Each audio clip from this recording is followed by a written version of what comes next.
কেউ বলছে আপনি কিভাবে হাত চিহ্নে ভোট দিবেন। প্রার্থী তো কংগ্রেসের হয়ে দাঁড়িয়েছে, হাত চিহ্ন আমি চিন্তা করি নলচরবাসী চিন্তা করছেন এবার শ্যামল বাবু হাত চিহ্নিতে ভোট দিব, শ্যামল বাবু হাত চিহ্নিতে ভোট দিব। সারা জীবন হাতের সঙ্গে কংগ্রেসের সঙ্গে ডিক্টাডিক্টি করছে, মারপিট করছে, এখন তেনিকে হাত চিহ্নে ভোট দিব।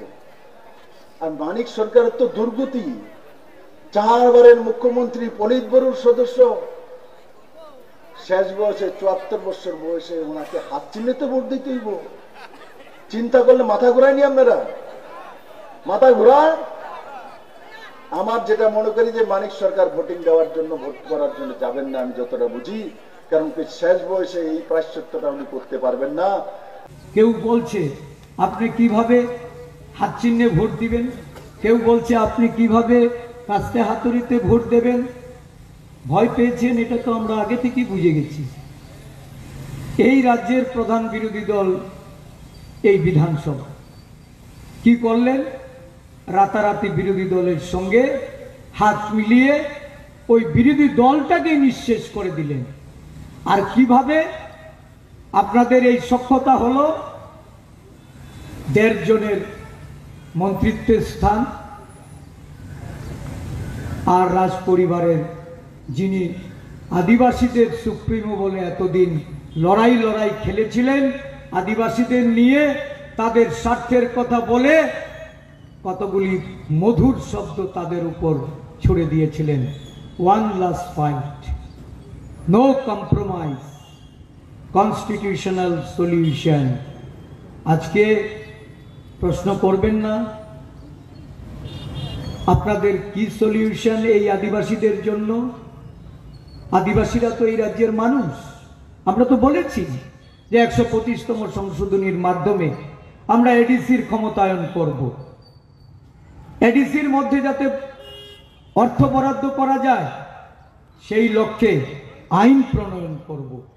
এবং আইন সংশোধনীর জন্য ডক্টর মনমোহন সিং এর সরকার এই রাজ্যের সরকারের সঙ্গে প্রস্তাব রেখে বোঝাপড়া করে যে বিল সংসদে পেশ করার কথা ছিল, সময়ের অভাবে যেটা পেশ করা যায়নি।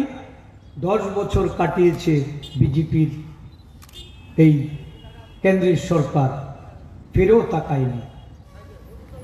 আর যখন এই লড়াইটা নিয়ে আদিবাসীদের কাছে গেছেন, আদিবাসীরা মনে করেছে সঠিক অর্থেই একটা লড়াই হবে, কিন্তু আজকে ওই মুখোশটা খুশে পড়েছে। যারা গত বিধানসভা নির্বাচনে, আমি জানি না কিসের বিনিময়ে, তবে গুয়াহাটিতে বসে আলোচনা হয়েছে, কারণ ওই ব্যক্তিটিকে আমরা ভালো করে চিনি, যিনি এই উত্তর পূর্বাঞ্চলটাকে অর্থ বলে বলিয়ান হয়ে ওই বিভিন্ন দুষ্কর্মের অর্থ যার তহবিল স্ফীত করেছে, এই অর্থ বলে বলিয়ান হয়ে সমস্ত পূর্বাঞ্চলটাকে আজকে সেখানে জ্বালিয়ে পুড়িয়ে ছাড়খাড় করে দিচ্ছে।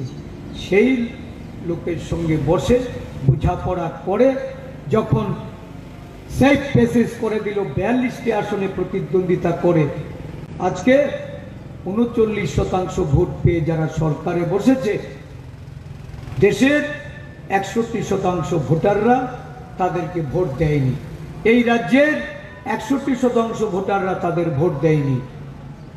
সংখ্যালঘিষ্ঠ ভোটের সরকারে এসে তারা বুঝে গেছে যে মানুষকে গণতন্ত্রের অধিকার দেওয়া যাবে না। তাদের স্বাতন্ত্র্য বা বিরোধী দলের স্বাতন্ত্র্য বজায় রাখলে সেই দিন বেশি দূরে নয়, আমাদেরকে এই রাজ্য থেকে বিদায়ী হতে হবে। এবং তার জন্যই সন্ত্রাসটা কায়েম করো, সন্ত্রাসকে হাতিয়ার করো, সন্ত্রাসকে হাতিয়ার করে যারা নির্বাচনে জয়লাভ করতে চায় আজকে তাদের বিরুদ্ধে জোটবদ্ধভাবে লড়াই করার জন্য ইন্ডিয়া জোট হয়েছে, 27 দলের জোট হয়েছে, ত্রিপুরা রাজ্যে 8 দলের জোট হয়েছে।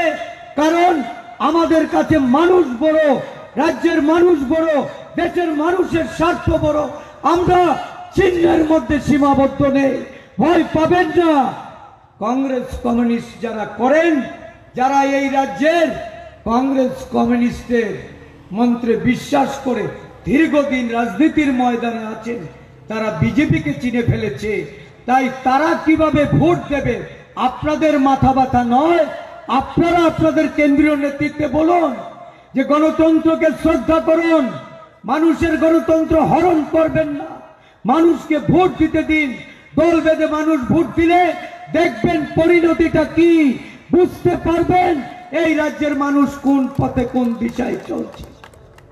আমরা বিশ্বাস করি, গণতন্ত্রের প্রতি শ্রদ্ধা করে নির্বাচনে লড়াই করি। ফ্ল্যাগ ফেস্টুনের উপর আজকে আপনাদের অতিরিক্ত নজর, নিজেদের বেশি বেশি লাগাতে হবে, আর বিরোধী দলের গুলি ফেলে দিতে হবে, জ্বালিয়ে দিতে হবে, নষ্ট করে দিতে হবে।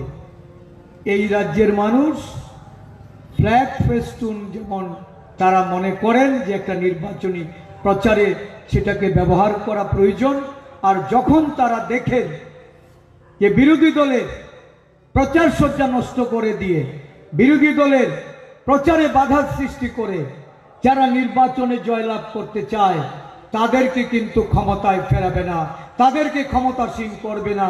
আগামী দিন আমাদের জোট এই রাজ্যের মানুষের জন্য কথা বলবে, এই দেশের গণতন্ত্রকে বাঁচিয়ে রাখার জন্য, সংবিধানকে রক্ষা করার জন্য। কারণ সংবিধান পাল্টে দেওয়ার একটা গভীর ষড়যন্ত্র শুরু হয়েছে। ওই আরএসএস এর হাত ধরে যারা দেশটাকে শাসন করে আজকে দেশের সংবিধানকে অমান্য করছেন, ঘৃণা করছেন, সংবিধানকে পাল্টে দিয়ে ওই মনুসংহিতাকে এই দেশে যারা প্রতিষ্ঠিত করতে চাইছেন, আজকে তাদের বিরুদ্ধে দেশের মানুষের লড়াই শুরু হয়েছে। মানুষ টের পেয়ে গেছে। সতর্ক হতে হবে। আপনাদের এই লড়াইটা শুধু সংসদ নির্বাচিত করে দিল্লিতে প্রেরণ করার মধ্যে সীমাবদ্ধ নয়। কারণ যে লড়াই শুরু হয়েছে, এই লড়াইয়ে কিন্তু দেশের সংবিধান রক্ষা করতে হবে, এই লড়াইয়ে কিন্তু গণতন্ত্র পুনরুদ্ধার করতে হবে, এই লড়াইয়ে কিন্তু মানুষের যে বেঁচে থাকার অন্ন বস্ত্র বাসস্থানের অধিকার, সেই অধিকার আপনাদের সংবিধানের মৌলিক অধিকারগুলিকে দেশের মানুষের কাছে এটাকে তুলে ধরতে হবে। আমি মনে করি যে আমরা এই জোটবদ্ধ লড়াইয়ে সারা দেশের মানুষকে আজকে আমরা আশান্বিত করেছি। মানুষ বুঝতে পেরেছে 37% ভোট পেয়ে যারা কেন্দ্রে ক্ষমতাসীন হয়েছে গত নির্বাচনে, 63% ভোটার আজকে ঐক্যবদ্ধভাবে মাঠে লড়াই করছে। আর এই লড়াইটাকে ভয় পেয়ে পোস্টার ফেস্টুন ছিঁড়ে যারা জিততে চাইছে তাদের জয় এটা কোনো অবস্থাতেই সম্ভব হবে না।